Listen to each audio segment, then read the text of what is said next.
네, 여러분 안녕하세요. 더불어민주당 최고위원 이동학입니다.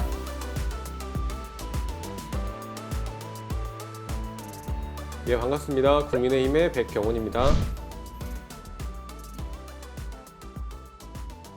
잘 지내셨어요? 대선 때문에 바쁘시죠? 많이 타신 것 같습니다. 네, 얼굴 많이 탔어요. 네. 본선거 요새가 또 한창이라 네. 뜨거운 시간들을 보내고 있는 것 같습니다. TV 토론 몇 번 했잖아요. 네, 그렇죠. 네, 어떻게 TV 보셨어요? 토론, 그동안 TV 토론 나와라 하자. 네, 그리고 뭐 때문에 연기한다 어쩐다 계속 이게 자료를 가지고 와라 티격태격 말아라. 하다가 결국은 이제 몇 차례를 했는데 어떻게 보셨어요? 전반적으로는 뭐 네 분 다 뭐 각자가 가진 철학, 비전 그리고 정책 이런 것들을 좀 확인할 수 있었다 싶고요. 처음과 또 가면 갈수록 전선이 좀 명확해지는 것 같아요. 이네 후보의 차이가 어떤 것들이 있는지 이런 것들을 좀 확실하게 알 수 있지 않았나 싶었고, 다만 한 가지 이제 좀 이렇게 좀 눈에 띄었던 것은 이재명 후보가 처음에는 민생 얘기를 주로 꺼내고 했었는데 이제 나중에는 대장동 얘기를 직접 이렇게 꺼내고 하더라고요. 그런 부분들이 좀 눈에 많이 띄었습니다. 그러니까 또 이제 판넬까지 만들어 와서 그 얘기를 꺼내는 걸 보면서 이제 이재명 후보가 진짜 막판에 갈 때까지 간 것이 아닌가라는 생각이 들 정도로 참 한편으로는 뭐 상대편이지만 아쉽기도 하고 또 이해가 잘 안 가기도 했습니다. 이제 뭐 나름 뭐 또 항변하고 싶은 것도 있고 뭐 억울하신 부분도 있고 이슈와 관련해서 국민들에게 뭐 소상히 좀 뭔가 이해를 바라는 이런 부분들을 이야기하고 싶은 바는 알겠는데 어떤 전략적으로 봤을 때 민주당의 미스가 아닌가 생각을 했습니다. 갈 때까지 가는 건 아니고요. 저희는 가고자 하는 방향으로 지금 가고 있는 상황인 거고요. 왜 그러냐면 최근에 정영학 이 녹취록이 나왔잖아요.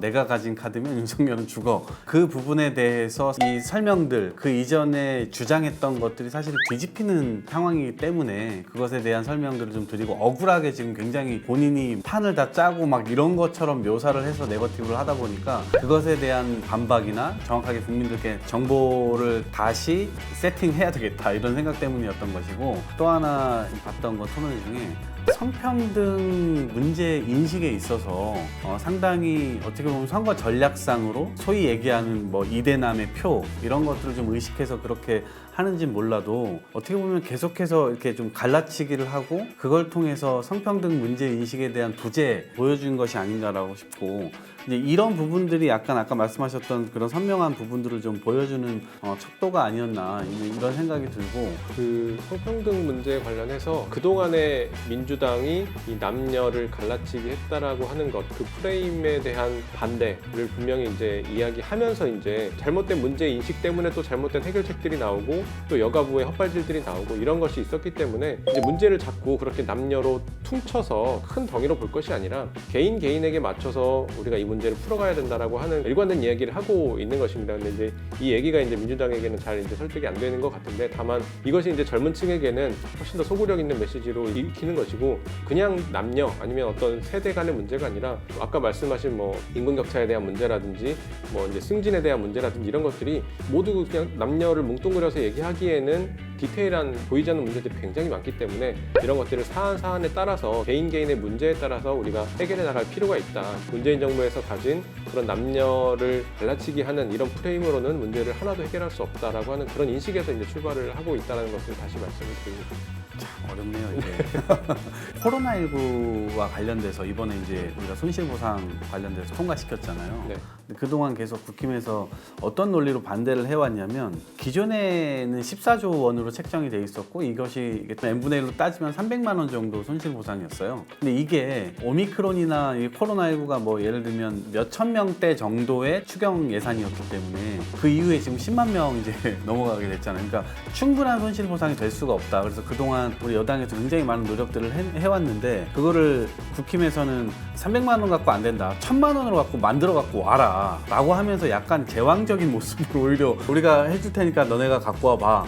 그러니까 이 노력들을 사실은 국회에서 같이 먼저 만들어가지고 같이 노력해가지고 정부도 압박하고 이렇게 하는 그림들을 계속 우리가 설득을 해왔는데, 거기에는 일절 응하지 않다가 입장문 보도자료 낸 걸 보니까 마치 국힘이 다 한 것처럼 어떻게 보면 왕숟가락을 갖다가 딱 얹어가지고 이렇게 한 것처럼 또 냈던데, 그 토론회에서도 결국 그 문제들이 이제 좀 나왔었잖아요. 그래서 신속하게 바로 집행을 하고 여전히 부족한 부분에 대해서는 집권 시에 바로 하겠다, 이러한 내용들을 뭐 윤석열 후보가 실제 실제로 이거를 어떻게 다뤄 나갈 수 있을지는 모르겠습니다.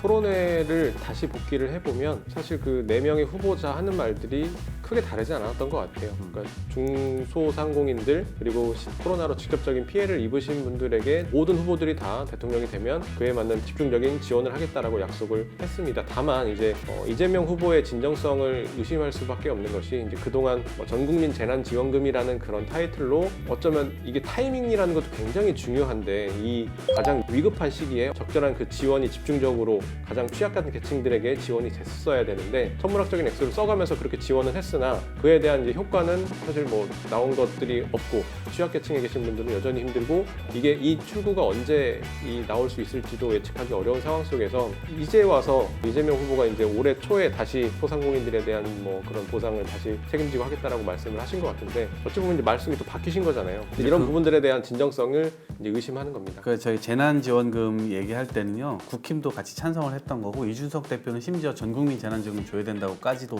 얘기를 했다가 윤희숙 의원이나 당내 몇몇 의원들이 철학과 같이 어긋난다 해가지고 또 혼나기도 하고 막 여러 가지 과정이 있었기 때문에 그것을 약간 까먹고 지금의 상황으로 얘기를 하면 안 될 것 같고 이런 방법이 두 가지가 있는 거죠. 하나는 실제적인 피해에 대해서 피해액을 직접적으로 그냥 지원하는 방안이 있고 소상공인들의 영업시간 제한이나 혹은 거리두기 이런 것들 때문에 실제로 받아야 될 손님을 못 받은 경우들도 이렇게 있는데 소비 여력을 시민들에게 높여줘서 그 시민들이 거기에서 소비할 수 있도록 하는 방안들도 있는 거죠. 그래서 이게 옳으냐 저는 정답은 없다고 봐요. 이재명 후보가 이제 당선되면 온전한 보상책을 이제 이야기하고 있고요. 좀 스마트하게 방역을 바꾸자. 지금 어쨌든 위드 코로나, 위드 오미크론으로 갈 수밖에 없는 상황이니까 그런 방향으로 해서 지금 쭉 가자라고 하는 이제 말씀들을 쭉 드렸는데 저는 아직도 윤석열 후보가 그런 부분에 대해서 좀 모호한 거 아닌가 이런 생각이 좀 들어서 작년 그 대선에 나서실 때부터 특히 이제 자영업자, 소상공인들에 대한 집중적인 지원이 필요하다는 것을 일관되게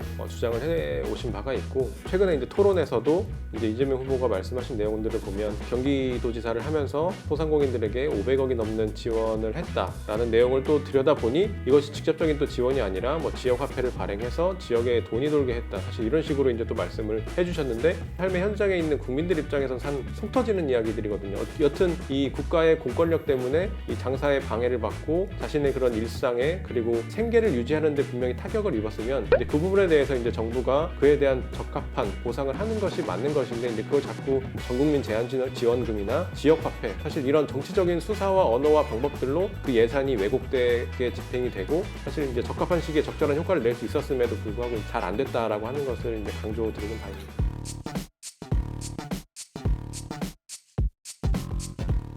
그럼 이제 남은 대선 기간에 변수가 있다면 뭘까요?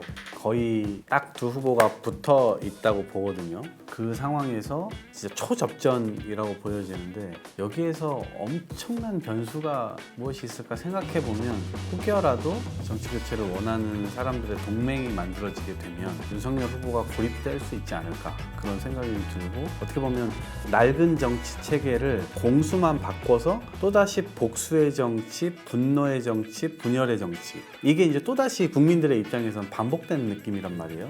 지금의 낡은 정치 체계를 아예 바꾸고 실제 선거법도 조금만 다당제가 좀 들어올 수 있는 여지를 좀 주고 다양성이 다 국회를 채울 수 있고 그 다음에 그 적대적 관계에 의해서 정치가 자기네들끼리만 가는 게 아니라 타협과 협력 이런 것들로 좀 잘 될 수 있는 그런 정치 체계를 아예 만드는 동맹 이렇게 만들어질 수 있다면 그것은 변수가 좀 될 수 있지 않을까. 그래서 그러면 안철수 후보나 다른 여타의 후보들도 같이 여기에 좀 동참할 수 있다면 여러 가지 효과가 좀 나올 수 있지 않을까. 제가 보기에도 사실 그 판을 완전히 뒤엎을 만한 변수는 잘 보이진 않는 것 같고 다만 이제 좀 기대되는 지점이 있다면 최근에 이제 윤석열 후보가 지역에 좀 호응을 많이 얻고 있는 것이 이제 대구에 가서 호남이 발전하는 것이 영남이 발전하는 것이고 그것이 이제 대한민국이 발전하는 길이다라고 말씀을 해주셨어요. 그러니까 그게 윤석열이 바라는 그런 철학이 다 담겨 있는 말이라고 생각을 하는데 지역과 진영을 넘어서 새로운 정치를 해 나가겠다라고 하는 뜻을 전달한 것이라고 생각을 합니다. 이제 윤석열 이후에 뭐 국민의힘은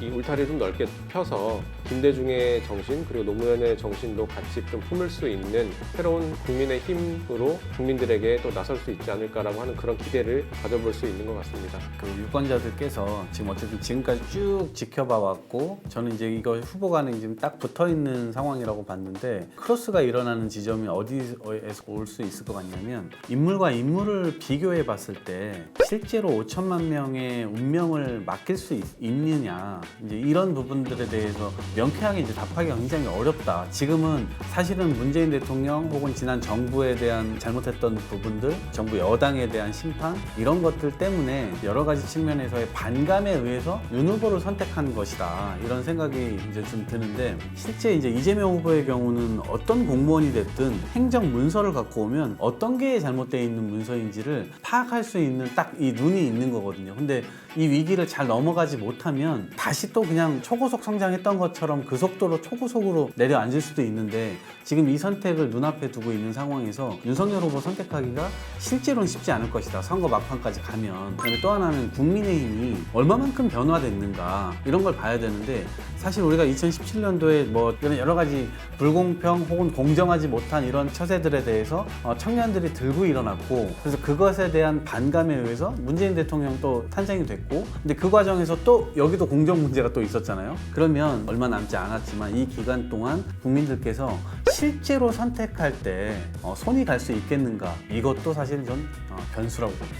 국민들이 윤석열 후보에게 주는 지지가 이제 두 가지가 있다고 생각을 합니다. 하나는 이 문재인 정부 5년 통틀어 있었던 이 축적된 내로남불 그 영향이 있다라고 생각을 합니다. 그것이 무능과 위선적인 모습들이 워낙 컸고 그런 부분에 있어서 이제 국민들이 환멸을 느끼는 것이고 정권 교체의 필요성을 절감을 한다. 이걸 극복할 수 있는 하나의 주체로서 이제 윤석열 후보를 선택했다라는 거 하나와 팀 윤석열을 보고 이제 지지하고 지원해 주시는 부분들이 크다라고 생각을 합니다. 이 선거 기간 동안 보여준 이제 참신하고 젊은 에너지가 이 역동적으로 살아 숨쉬는 이 캠프의 분위기와 캠페인을 눈으로 목도를 하면서 이제 그런 부분들에 대한 기대가 모아지고 있는 것이 아닌가 싶고 이제 그것이 대통령이 된 이후에도 앞으로 또 이 대한민국을 역동적으로 끌어가줄 수 있는 것이 아니냐 하는 그런 기대가 같이 모아지고 있는 것이 아닌가 생각합니다.